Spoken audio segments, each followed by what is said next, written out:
Drop it on the 1-2-1-2 YouTube. What's up? Back again. This is what I call one of my desk talks. I stand at my desk. I have my microphone recording me, and I talk. So it's a desk talk. With these, I'll be covering just a variety of topics, whatever comes to mind, really. And they're more convenient because I don't have to sit down, record a video, and watch myself do it. I can give a little bit of variety with my content. So here we go.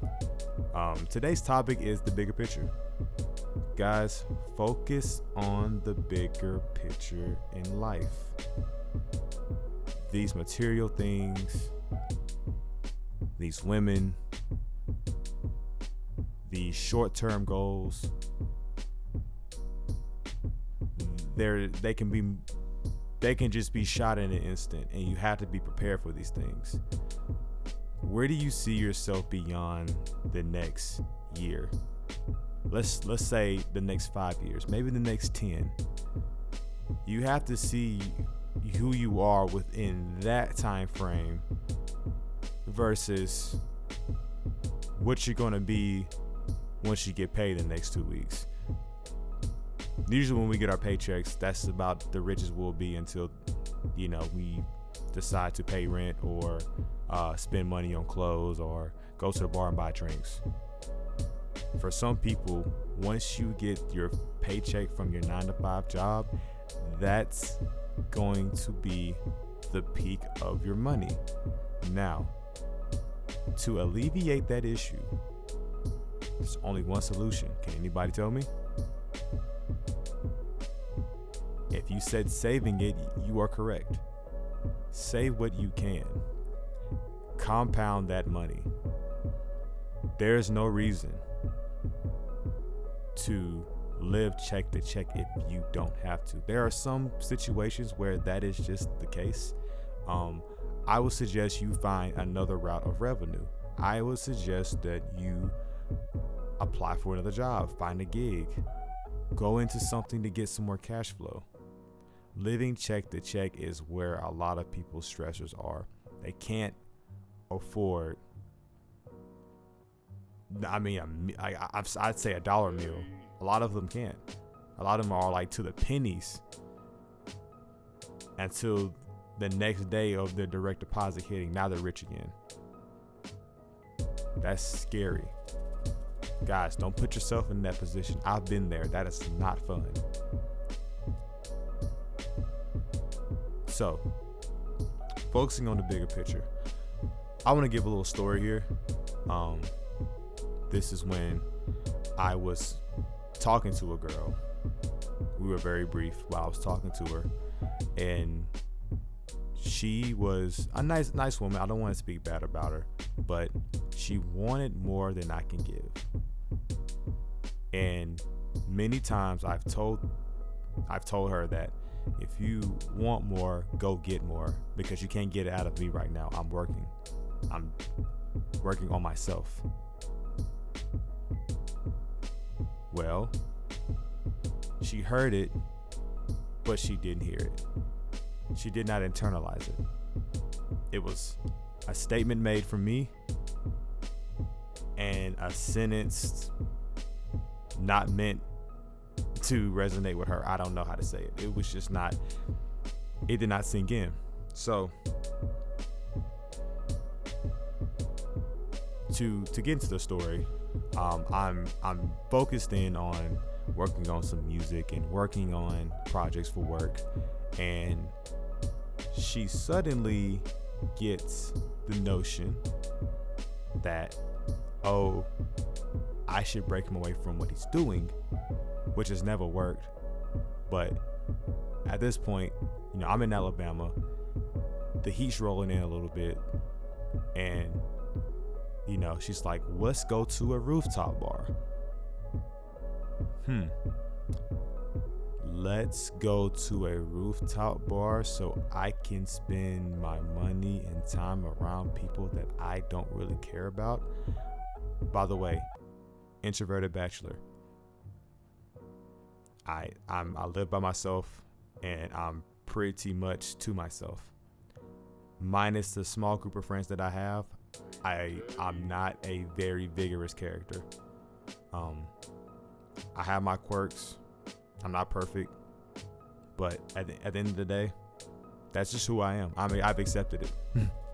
You know, I'll have my fun here and there. I'll go out. I'm social enough. But at the end of the day, I don't really want to be around too many people I don't know. That's never been my thing. Anyway, I tell her that, oh, you should go with your friends. If you want to go with your friends. Don't bring me. I don't want to go. I'm not telling her I don't want to go, but I'm telling her I don't want to go without telling her that. Just say, hey, you should go. Call your friends. She says, but I want to go with you. Knowing how busy my schedule is, I took offense to that. I was offended. Why are you taking me off of my focus? You're not asking me, hey, are you free? Hey, do you have time? You're quietly obligating me to go somewhere with you. And when I go, right, I'm expected to pay for the drinks. I'm expected to entertain her. And I'm expected to defend her, have anything go crazy, left, right, up, down in that setting. Which, that's another story. There's another story where her and I went out. We went out to this popular club downtown where I live. And there was a fight that broke out and I wanted to leave.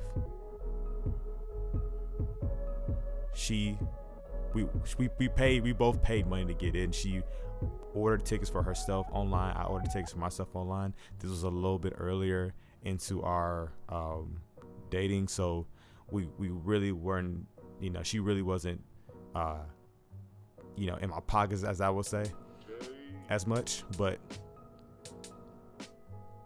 I tell her we need to go. When people get violent at night, I leave. People get drunk, I leave. People start acting crazy, I leave. I will be no victim or no accessory, nothing. I won't be anything to anything happening in the club. Fights, shootouts, any of that. I'm leaving. I told her, let's go. She gives me a stink look, but she leaves.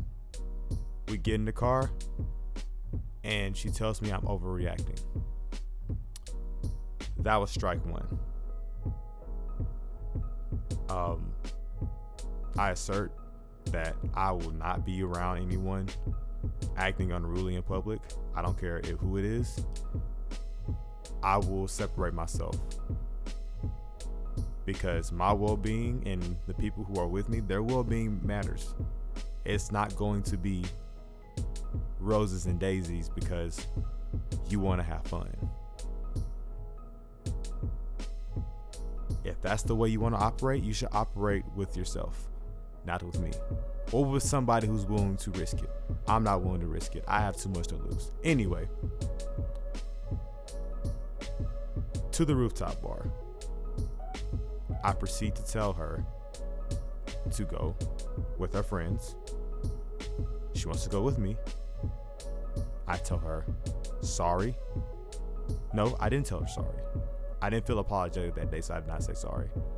I told her that I'm working a lot right now, and we'll have to find another time to do so. Here's where the manipulation comes in, guys. Listen closely. I am then told, you don't want to go out with me, do you? Well, if I could count out how many times I've already been out with you on occasions where I knew I was busy and I knew I had to get things done, I would run out of fingers and toes. So, don't do that. Please don't do that. I stop her right there. I knew where things were going. She then proceeds to call me and takes it as, well, I misunderstood what you meant. No, I was very clear when I told you that I wasn't doing what you wanted me to do, that I had things to do. And those things had to be done prior to me having fun. I'm a man. At the end of the day, I have to take care of my business. That's the bigger picture.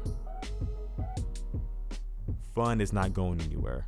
Opportunities come and go, but I'm going to take the ones that come to me.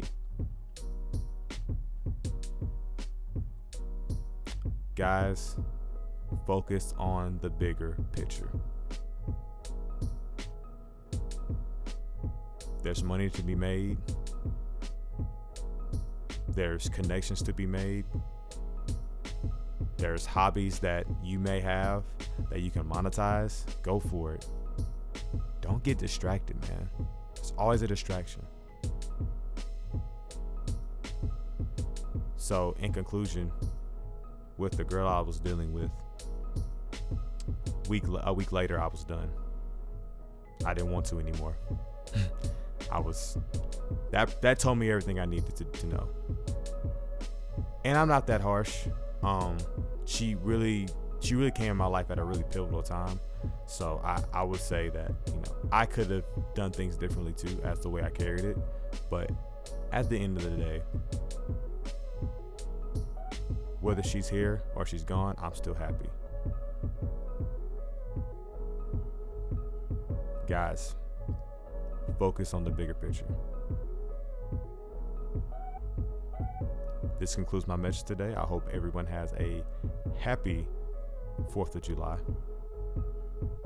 Or if you don't celebrate the 4th of July, have a happy holiday where you may celebrate not being at work if you're working 9 to 5 and they're closed, or you may just be celebrating the festivities that your city has during this occasion. Anyway, guys, everyone take care, and thank you for attending this Desktalk.